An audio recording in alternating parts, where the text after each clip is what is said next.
কথাই বলুন না, আমি কি করতাম? ওই সময় তো আমার স্বামী মারা গেছিলেন।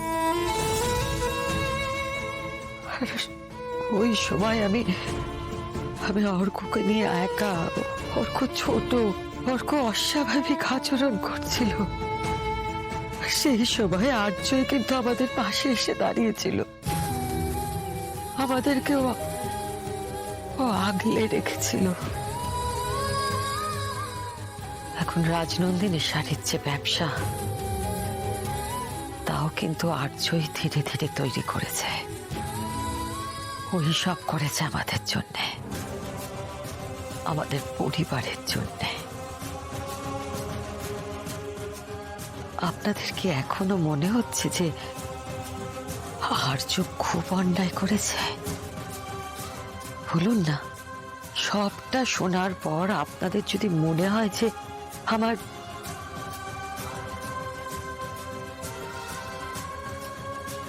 আর্য কোনো অন্যায় করেছে, তাহলে সেটাই বলুন। বলুন না, কোনো দোষ আছে ওর? না ম্যাডাম, আমার মনে হয় না উনি কোনো ভুল করেছেন। বল, আমি তো আসলে এত কিছু জানতাম না ম্যাডাম। ওই অনুষ্ঠানের মধ্যে একজন এসে না আমাকে এই খামটা দিয়ে গেল,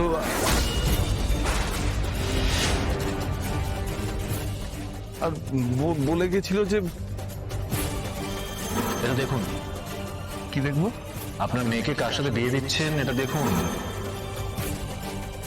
এইসব দেখে শুনে আমার মাথাটা সে সময় একদম খারাপ হয়ে গেছিল ম্যাডাম। আমি ভেবেছিলাম যে আমি আমার মেয়ে, আমরা সবাই ঠকে গেছি ম্যাডাম। সতীনাথ বাবু, ঠকাবার হলে আর্য সবার আগে আমাদের ঠকাতো, আমাদের সব কিছু নিয়ে পালিয়ে যেতে পারত। ও কিন্তু যায়নি, ও কোথাও যায়নি। তখন আমার মেয়েটা মারা গেছে, আমার স্বামী চলে গেছেন। আমার মেয়েটাকে কে বা কারা শেষ করেছে? আমরা কে ভাবুন, কারা কারা করেছিল সব?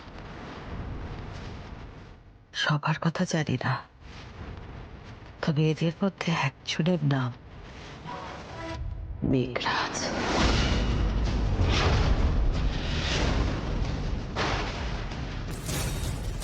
মেঘরাজ? আমার ছেলেটাও মরেছে তো। ইনফ্লুয়েন্সড হয়ে ওখানে যাবে না। হোয়াট ইউ মিন কিঙ্কর?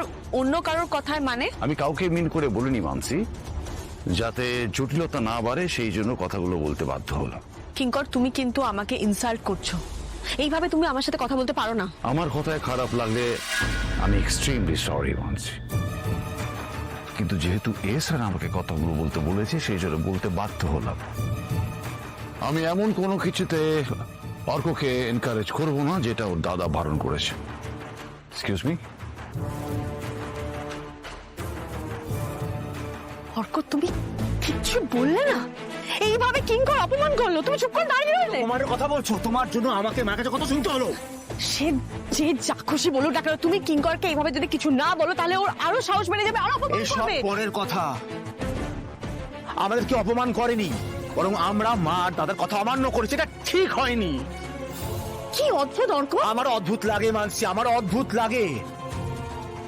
মানসি, তুমি আমায় না কিছু কিছু জিনিস করো যেটা একদম ঠিক না। ফার্দার ফিউচারে কিন্তু তুমি আমাকে ভুল বুঝে কোনো কাজ করাবে না। থাক মানসি, কথা বললে কথা বাড়ে, তোমার সাথে আমার ঝগড়া হয়ে যাবে। আর তোমার সাথে এখন ঝগড়া করার আমার কোনো মুড নেই। সব দিক থেকে আমি কোণঠাসা হচ্ছি। সবাই মিলে কিছু একটা লুকানোর চেষ্টা করছে আমার থেকে। আর অর্কটাও স্টুপিড, তাই এসবে কিছুই বোঝে না। কিন্তু আমি খুব ভালো মতো বুঝতে পারছি সবাই মিলে আসল ব্যাপারটা চাপা দেওয়ার চেষ্টা করছে। কিন্তু সেটা এমন কি ব্যাপার যে অপর্ণার বাড়ির সকলে জানে, অথচ আমি জানতে পারছি না? ওকে শুধু একটু ভালো রাখবেন, ব্যাস, আর কিছু চাই না।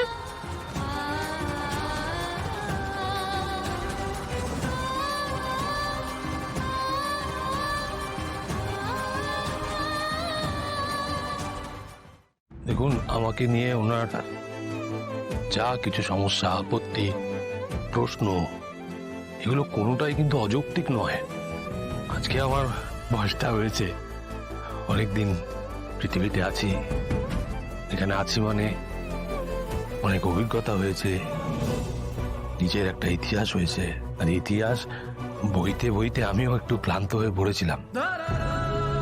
আর একটা কথা তো ঠিক, আপনারা আমাকে কতদিন চেনেন? আমি তো আপনাদের কাছে সত্যিই অচেনা মানুষ। আমার আর কোনো দোটানা নেই স্যার, আর কোনো ভুল বোঝাবুঝি নেই। অপু অপু আপনার কাছে ভালো থাকবে, ব্যাস এটাই সব। আর কিচ্ছু চাওয়ার নেই আপনার থেকে, আর কোনো ভুল হবে না স্যার আমার। আমি সত্যি বলছি স্যার, মন থেকে বলছি। তো আমার যে একটা জিনিস চাওয়ার আছে, ভুলে গেলেন? বাবা জীবন। বাবা জীবন।